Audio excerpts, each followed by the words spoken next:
할렐루야. 오늘 본문에 보면 어떤 큰 집에 큰 주인이 큰 잔치를 열었습니다. 즉, 이 잔치 비유는 천국 잔치를 비유하는 이야기인데, 우리들의 삶이 천국 잔치 같은 삶이 되어야 된다라는 것을 저희들에게 말씀해 주시는 본문입니다. 사랑하는 여러분, 우리 모두는 예수 그리스도를 믿음으로 받고 그분을 영접하여 구원받은 사람들임을 믿습니다. 그러므로 그 천국은 이미 이 땅 가운데 우리 안에 임했음을 믿습니다. 그러므로 여러분의 모든 삶은 천국 잔치 같은 삶이어야만 합니다.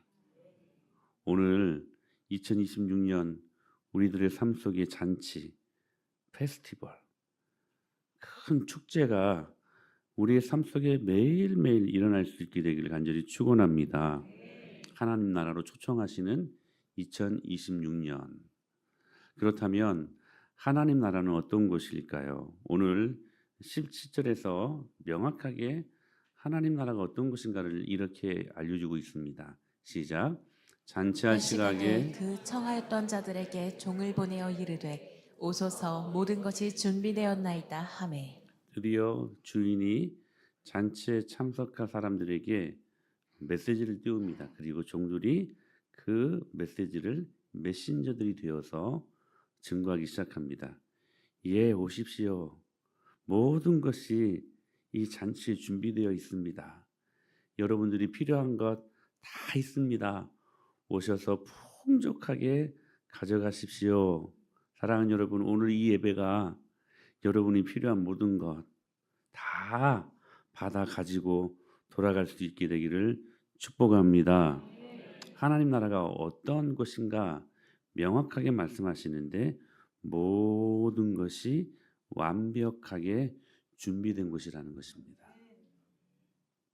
여기 모든 것은 다 들어가 있습니다.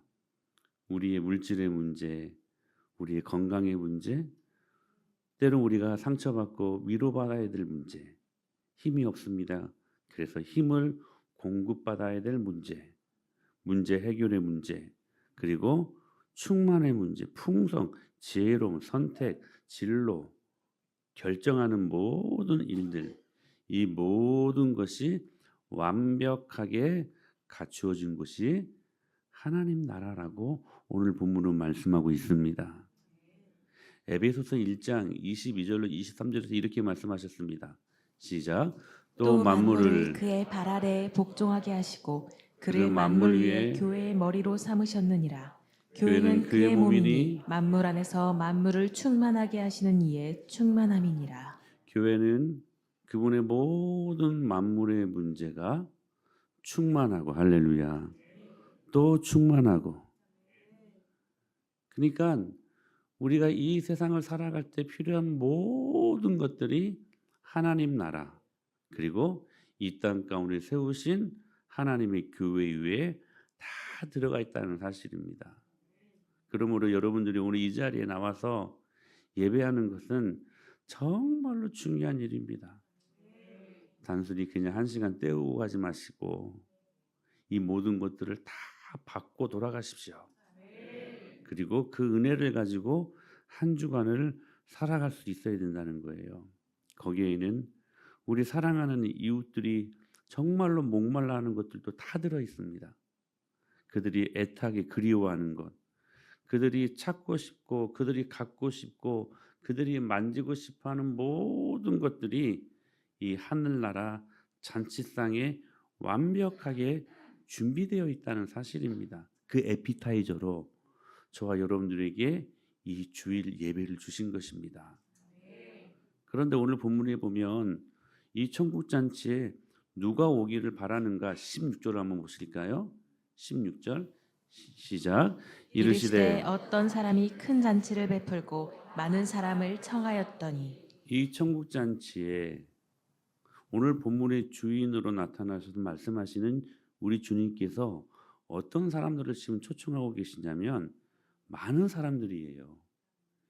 가로 열고 빈부, 가난하든 부자든 많이 배웠든 배우지 않았든 삶의 질이 높든 적든 상관없이 많은 사람들을 주님의 뜻은 되도록 많은 사람들이 이 잔치에 와서 하나님 나라의 축복을 모두가 경험하기를 원한다는 사실입니다. 사랑하는 여러분, 2026년 이 천국 잔치에 우리 모두가 참여할 수 있게 되기를 축복합니다. 잔치를 위한 주인은 가급적 많은 사람들을 초청하고 있었다는 사실입니다. 디모데전서 2장에서도 바울이 이렇게 말합니다. 하나님을 소개하시는데 이렇게 말씀하십니다. 시작. 하나님은 모든 사람이 구원을 받으며 진리를 아는 데에 이르기를 원하시느니라. 하나님은 어떤 분이십니까? 모든 사람들이, 많은 사람들이 구원을 받고 하나님의 진리를 아는 데에 이르기를 원하시는 분이십니다. 한 사람이라도, 아니 더 한 사람이라, 더 많은 사람, 아니 모든 사람이 진리를 알고 구원받기를 원하시는 하나님, 그 하나님은 되도록 많은 사람들이 이 잔치에 참여하기를 원하신다는 사실입니다. 사랑하는 여러분, 아버지의 마음이 있는 곳에 우리의 마음도 있기를 소망합니다. 하나님 아버지께서 바라보는 그 영혼들에게 우리의 눈도 있게 되기를 축복합니다. 그들 곁에 다가서시는 주님의 발걸음이 오늘 저와 여러분들의 발걸음이 될 수 있게 되기를 축복합니다. 여러분, 예수님을 믿는 그분의 자녀들인 우리들은 하나님이 좋아하시는 것 우리도 좋아야 되고, 하나님이 싫어하시는 것 우리도 싫어하고, 할렐루야. 그렇다면 하나님 기뻐하는 것을 우리가 연구하고 묵상하고 여러분 그것들을 발견하기에 애쓰는 사람들이 되어야 되지 않겠습니까? 근데 오늘 본문에 보니까 하나님이 정말로 기뻐하는 것은 모든 사람이 구원을 받고 진리를 아는 데 이르기를 원하신다는 거예요. 그게 주님이 가장 기뻐하는 모습이라는 사실입니다. 그러므로 그분의 자녀들인 저와 여러분들이 주님 기뻐하는 일에 관심 갖고 주님 기뻐하는 일에 우리가 순종하여 이 말씀에 여러분 우리가 열매를 맺는 삶이 되어야 되지 않겠습니까? 교회가 양적 팽창을 위해서 지나치게 애를 쓴다. 뭐 이런 비판도 많습니다. 교회가 질적으로 풍성해야지 무슨 양적으로 사람만 좀 격한 표현은 대가리만 많으면 되냐. 이런 비판도 있습니다. 여러분 어떻습니까? 여러분 좋은 교회란 무엇일까요? 다 좋은 교회를 꿈꾸며 하는 질문들 아니겠습니까? 비판들 아니겠습니까? 여러분 좋은 교회가 뭘까요? 좋은 교회. 여러분 좋은 교회 잣대는 뭐 여러 가지 다양한 이유가 있을 수 있겠죠. 그러나 성경을 통해서 볼 때 좋은 교회, 건강한 교회는 어떤 교회일까? 사람이 많이 모이는 교회일까요? 아니면 사람이 적게 모인 교회일까요? 그렇지 않습니다. 좋은 교회는 뭐냐? 생명력이 끊이지 않는 교회입니다. 정말 좋은 교회는 그래서 여러분 전도하는 교회예요.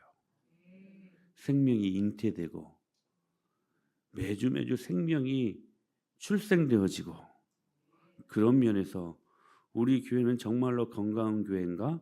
우리가 심각하게 점검하셔야 됩니다. 전도 메시지를 지금 제가 몇 주 계속해서 말씀을 드리고 있습니다. 여러분들은 어떻습니까? 그 말씀에 반응하고 계십니까?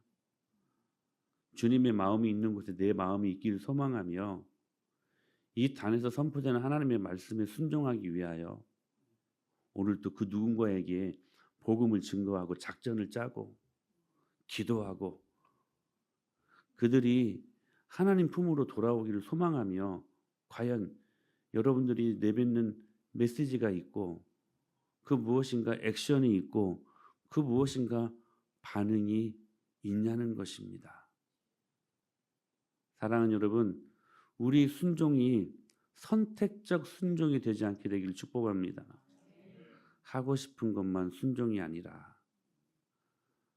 하나님 말씀하시는 모든 말씀에 우리 모두가 순종할 수 있게 되기를 축복합니다.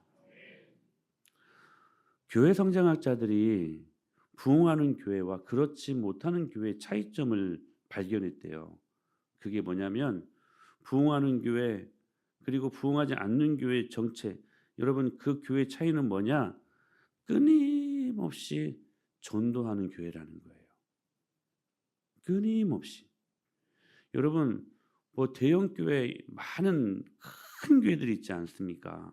몇만 명 모이는 여의도 순복음교회 이런 교회는 막 몇십만 명이 모이는 교회 아닙니까?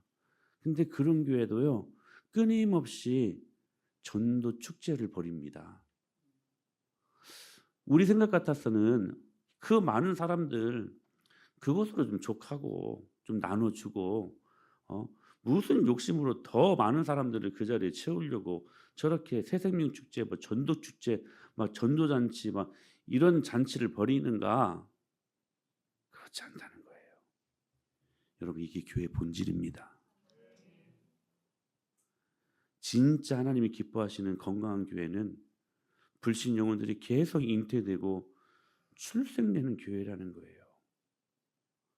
그래서 우리의 DNA가 새 생명을 잉태하고 출생하는 데에 반응하는 DNA로 바뀔 수 있어야 된다는 사실이에요. 여러분들은 어떻습니까? 우리 교회가 과연 어떤 교회인지 심각하게 점검해 볼 필요가 있다는 사실입니다. 사랑하는 여러분, 하나님의 가장 간절한 마음이 어디에 있을까?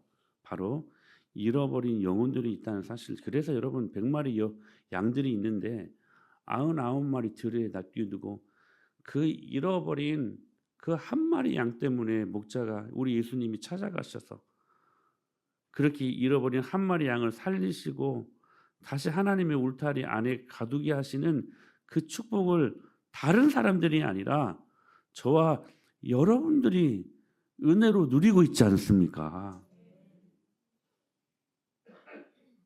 어떤 사람들은 그래요. 야, 그 잃어진 그 한 마리 그냥 포기해라. 그리고 긍정적으로 너에게는 99마리 양들이 있지 않냐. 그들의 영혼들을 위해. 여러분 그거 성경적으로 틀린 말입니다. 하나님은 99마리, 뭐 999마리 아니 더한 숫자가 있어도 하나님의 늘 향하신 그분의 마음은 잃어버린 영혼 하나에 있다는 사실이에요. 그 잃어진 한 영혼 때문에 예수 그리스도께서 이 땅에 오셨고 저와 여러분들이 그 잃어진 한 영혼이기에 이 하나님의 수혜를 경험하고 오늘 또 축복을 경험하는 믿음의 사람인 것을 믿습니다. 하나님의 간절한 마음이 어디에 있는가? 잃어버린 영혼들에게 끊임없이 잃어버린 영혼들을 찾고 그들을 구원하고 하는 하나님의 마음 말입니다. 예수님께서 이 땅을 떠나가시면서 마지막으로 강조하셨던 메시지 그것도 전도하라고 하는 메시지였습니다. 너희들은 가서 모든 족속으로 제자를 삼아 가라는 거예요. 예수님 믿지 않는 사람들이 있는 곳으로 가라는 거예요. 예수님이 없는 그 불신 영혼들에게 가서 모든 족속으로 제자를 삼고 할렐루야. 그래서 너희에게 성령이 임하시면 너희가 권능을 받고 예루살렘과 가장 가까운 곳부터 온 유대와 그리고 사마리아와 땅 끝까지 이르러서 전도하라고. 그래서 여러분 전도 명령을 성경학자들은 지상 대명령이라고 말하는 것입니다. 소위 The Great Commission, 가장 소중한 위대한 명령.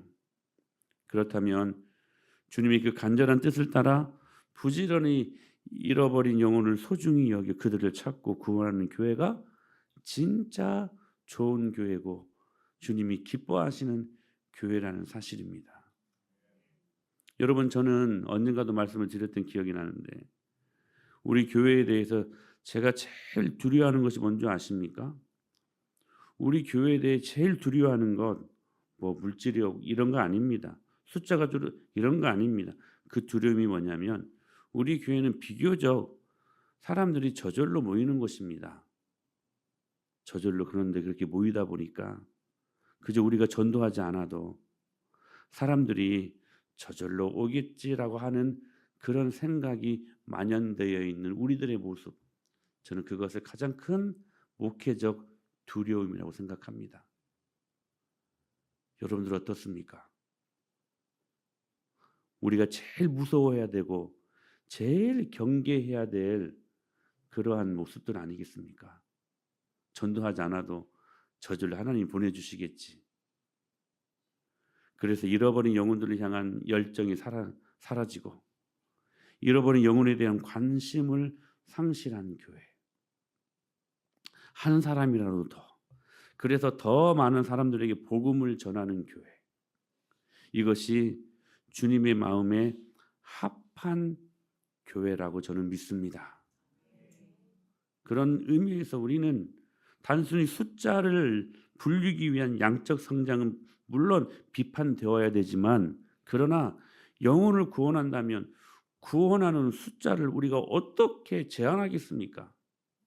사람들이 물에 빠져 막 흘러가고 죽어가고 있는데 우리 질적 성장을 위해서 몇 사람만 구출하고 일부 사람들은 그냥 내버려 두십시다. 여러분 이 논리가 통합니까? 지금 여러분 금물살에 사람들이 떠밀려가고 있어요. 그러면 여러분 한 사람이라도 목덜미를 잡고서라도 한 사람이라도 잡아야 그래 살려내야 되지 않겠습니까?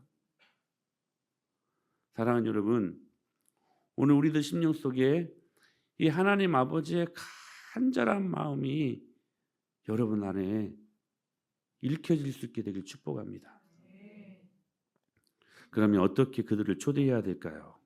오늘 본문에 보시면 흥미로운 사건이 일단 많은 사람들 초청했는데 대부분 사양했다는 거예요. 거절했다는 거예요. 무슨 말일까요? 전도가요 쉽지 않다는 거야. 전도가 쉽지 않다는 거예요. 자, 본문이 계속되는 이야기를 한번 우리 읽어볼까요? 우리 18절 말씀 한번 읽어보십시다. 18절 시작. 다 일치하게 사양하여 한 사람은 이르되 나는 밭을 샀음에 아무래도 나가 보아야 하겠으니 청컨대 나를 양해하도록 하라 하고. 지금 이 종들이 메신저들이 되어서 이 초청을 지금 불특정 다수들에게 증거하고 있습니다. 근데 그들 모두가 일치하게 다 거절을 합니다. 근데 이유가요 세 가지로 요약이 됩니다. 하나는 나는 밭을 샀음에 아무래도 나가봐야 되겠습니다. 무슨 말일까요? 소유에 대한 욕심 때문에 영혼을 잃어버린 사람들이 너무나 많다는 거 우리 주위에. 두 번째 19절에 보니까 어떤 이유로 사양합니까? 나는 소 5겨리를 샀기 때문에. 무슨 말씀이에요? 여러분 소 5겨리를 사는 게 죄입니까? 죄 아닙니다. 이것은 상징적인 것이 있어요. 우리의 생업, 우리의 직장 생활, 우리의 먹고 사는 이 문제들이 우선순위가 되어 있는 사람들. 먹고 사느라. 먹고 사느라. 그래서 이 하나님의 이 천국 복음을 거절하고 있는 사람들이 우리 주위에 얼마나 많은지 몰라요. 우리 종종 전도하다 보면 바빠서요. 세 번째 사람 이렇게 사양하는 이유를 들고 있습니다. 시작. 또 한 사람은 이르되 나는 장가 들었으니 그러므로 가지 못하겠노라 하는지라. 마지막 이유는 뭡니까? 나는 장가 들었기 때문에. 하나님이 말씀하시고 초청하시는데 늘 사랑하는 사람들이 내 발목을 잡고 있다는 거예요. 하나님 제대로 믿고 싶은데 늘 내 자녀가 하나님 잘 믿는 일에 발목 잡고 있다는 거예요. 하나님 제대로 믿고 싶은데 늘 내 사랑하는 내 아내가 내 남편이 나를 발목 잡고 있다는 거예요. 결국 여러분 아담도 잘 하나님 믿고 싶었는데 하와가 발목 잡지 않습니까? 하와가. 그래가지고 선악과를 따먹고.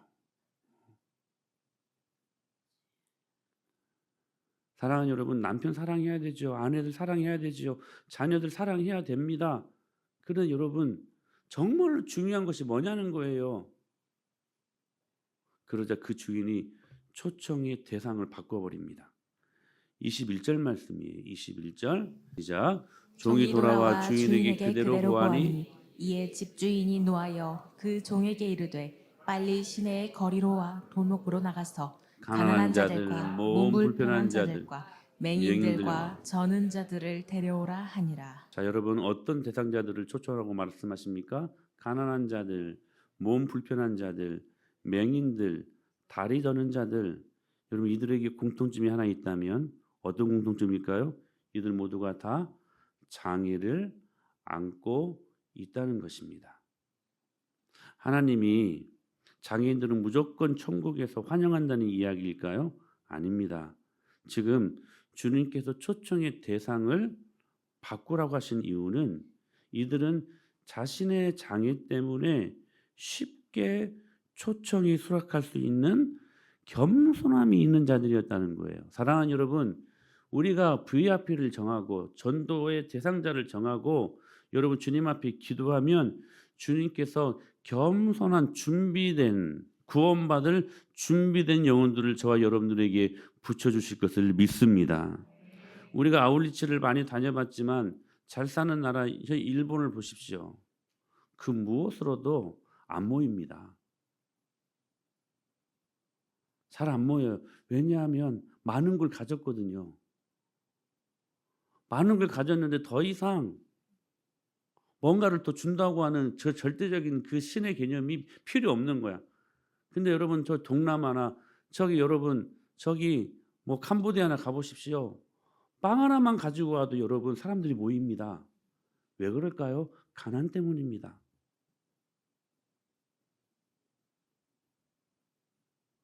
가난 때문입니다. 가난 때문에 주님을 신뢰할 수 있는, 의지할 수 있는 겸손함이 있기 때문에 사랑하는 여러분, 그 겸손한 자들을 기도하시면서 여러분 찾고 찾는 저와 여러분들이 될 수 있기를 축복합니다. 그럼에도 불구하고 오늘 본문을 잡으십시오. 자, 세 가지 이유로 밭을 샀고 소를 샀고 장가들어야 되기 때문에 지금 이 초청이 불응했던 거절했던 사람들을 보고 그럼에도 불구하고 이 주인은 포기하지 않습니다. 여러분 주님이 포기하지 않는 그 사랑 때문에 저와 여러분들이 이 자리에 있음을 믿습니다. 종이 다시 돌아 보고를 합니다. 명하신 대로 아직도 자리가 있다는 거예요. 명하신 대로 다 했는데 아직도 빈자리가 있다는 거야. 저기 아직도 그 앞에 가로 열리고 빈자리, 빈자리가 아직도 있다는 거예요. 그러자 23절에서 주인이 이렇게 말합니다. 시작. 주인이 종에게 이르되 길과 산울타리가로 나가서 사람을 강권하여 데려다가 내 집을 채우라. 포기하지 않습니다. 말로 해서 안 되면 그 어떤 수를 사서라도 강권하여 데려다가 내 집을 채우라. 주인을 보십시오. 한 영혼이라도 더욱 구원하시고자 초청하고 또 초청하고 또 하고 또 하고. 사랑하는 여러분, 이 지속되는 계속되는 사형에도 불구하고 계속되는 거절에도 불구하고 이 계속되는 초청을 보십시오. 이 끈질긴 사랑, 강권하여 데려다가 내 집을 채우라. 이 말이 어떤 물리적으로 막 어떻게 막 린치를 해서 막 뭐 멱살잡이를 해서 막 이 말씀이 아니라 이 말씀에서 우리를 초청하시는 예수 그리스도의 깊은 사랑을 경험하실 수 있어야 돼. 포기하지 않는 사랑, 포기하지 않는. 그러니까 이 말씀 뭔 말씀이냐면 강권하다. 정말 모든 힘을 다해서 모든 방법을 다해서 한번 불신 영혼들이 예수 그리스도 앞에 나오도록 제발 설득해봐라. 설득해봐라. 내가 너희들을 설득하여 이 자리에 앉혀놓은 것처럼 그 사랑을 받은 너희들이라면 강권하여 데려다가 내 집을 채우라. 2026년 이 풍성한 하늘나라 잔치에 우리가 초청해야 될 대상자가 누구인가?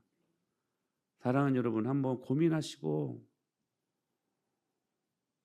우리 1년은 우리 안에도 열매 있는 인생들이 되었으면 좋겠습니다.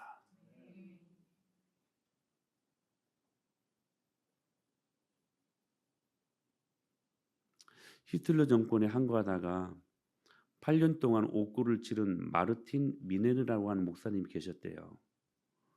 그가 옥고를 치른 후 위대한 그 전쟁 백서라는 것을 써서 발표했는데 그 책 가운데 이런 간증이 나옵니다. 전쟁이 끝날 무렵 어느 날 미네르 목사님이 7번이나 똑같은 꿈을 꿨다는 것입니다. 그게 뭐냐면 많은 사람들이 한 줄로 서가지고 하나님의 심판을 받는데 그 심판대 앞에서 사람들이 한 사람도 뒤를 돌아보지 못하고 자신의 죄를 회개하고 하나님께 고백하는데 그렇게 용서를 구하고 있는데 그 목사님도 그 대열에 서 있는데 어떤 한 사람만 이상하게 죄를 고백하지 않고 회개하지 않고 뒤를 돌아보면서 자꾸 변명만 하더라는 것입니다. 그래서 그가 누구인가 자세히 바라보니까 그가 다른 사람이 아니라 바로 히틀러였대요. 그런 꿈을 꾼 거예요. 그때 하나님께서 이 미네르 목사님에게 하신 말씀이 히틀러가 이렇게 된 것은 바로 목사인 네 책임이다. 이렇게 말하더라는 거예요. 억울했어요. 소스라쳤어요. 왜 그게 제 책임입니까? 항변하고 싶은 마음이 있었던 거예요. 그런데 그렇게 말씀하신 거예요. 네가 8년 동안 히틀러 정권에 대해 항거만 했지. 한 번이나 그에게 전도를 시도한 적이 있니? 네가 히틀러에게 전도했더라면 그가 무서운 폭군이 되어가 전쟁을 일으키지 않았을 것이 아니냐. 전쟁을 일으킨 죄값이 히틀러가 아니고 네가 전도하지 않은 바로 그 피값에 있다. 지적하시더라는 거예요. 그래서 이 목사님이 가슴을 치고 통곡하면서 이 전쟁의 책임이 바로 자기 자신에게 있다라고 고백하며 이 전쟁 백서의 책을 발견할 수 있었던 것입니다. 고린도전서 9장 16절에서 이렇게 말씀하십니다. 시작. 내가 복음을 전할지라도 자랑할 것이 없음은 내가 부득불 할 일입니다. 만일 복음을 복음을 전하지 전하지 아니하면 내게 화가 있을 것이다. 할렐루야. 만일 내가 복음을 전하지 아니하면 그 화가 누구에게 있는 것이 아니라 복음을 알고도 전하지 않은 저와 여러분들에게 있다는 거예요. 오늘 이 시간 2026년 상반기 마테파테 행복축제를 이 시간 여러분들에게 선포하기를 소망합니다. 4월 5일 부활절에 이 기쁜 천국잔치가 일어날 수 있게 되기를 축복합니다. 오늘은 대한독립 만세를 불렀던 3.1절입니다. 사랑하는 여러분, 하나님 나라의 만세를 부르기 위하여 마테파테 행복축제를 여러분들에게 선포합니다. 오늘 이 말씀을 믿음으로 경험하고 그 첫 시작으로 전도할 대상자 여러분 오늘 주부에 여러분들에게 마테파티 VIP 작전 카드를 삽지로 제공해 드렸습니다. 목장으로 들어가셔서 여러분들의 이름을 적으시고 여러분들이 간절히 이 하나님 아버지의 마음을 소망하시고 그리고 간절히 한 영혼을 찾기 위하여 여러분들이 품은 VIP들의 명단을 적으셨으면 좋겠어요. 그리고 이분들이 어떤 분들이신지 여러분들이 목장 안에서 우리 순원들과 함께 소개하셨으면 좋겠습니다. 그리고 이분의 이름을 불러가며 마지막으로 결단하며 기도하셨으면 좋겠습니다. 아멘.